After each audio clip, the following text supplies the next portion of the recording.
araky ny teneniko teo hoe misata hatrio andray matofilo satria fanahy voalohany hoe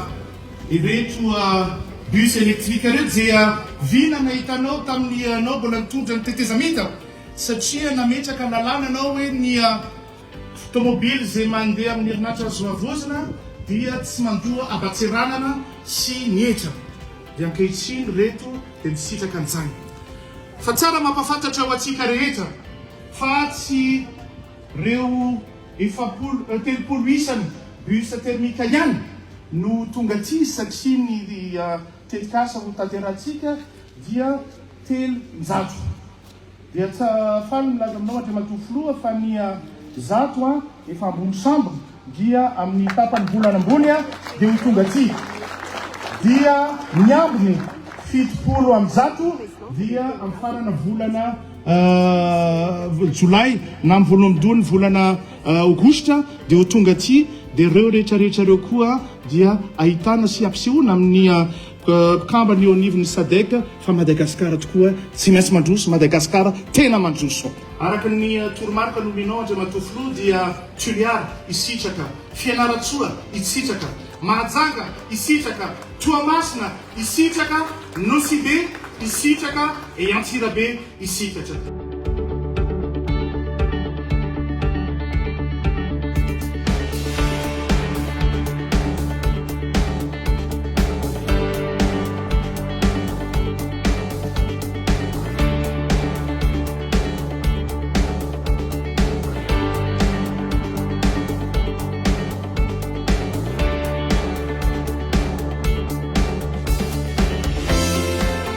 bus moderne vaovao izay mifanaraka amin'ny toetrandro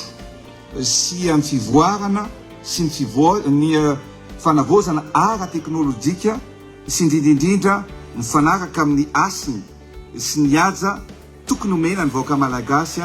eo amin'ny lafiny fitaterana fa nyreo bus 300 indray zany zay afaratsika dia mahatratra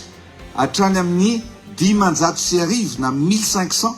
nisany asa vaovao izay foronitsika ao anatin'izany fampiasana n'izany bus rehetrarehetra zany dia ny zavatra afaka lazaina ankehitriny dia ny nofinofy sy ny faniriana izay atao an-tsaitsika atao am-potsika dia tanteraka zany androany ary tsy maintsy ataotsika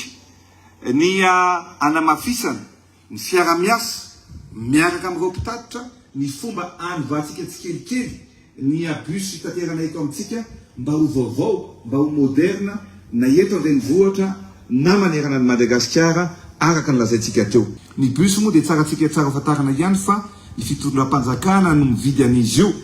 ary omena ny concession mety anareo mpitatitra ihany no ifanaraka amin'ny ministera ao anatin'izay fandoavana tsikelikely manofo mety misy ihany koa ianareo efa mpamily izay mety azo fanofanana ihany koa no mety afaka ihany koa mamety teny sy mba manana ny azo manokana ihany koa ny zavatra napetratsika dia ny hoe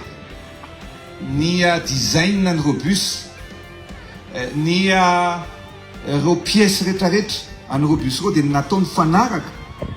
amin'ny lalana eto à Madagasikara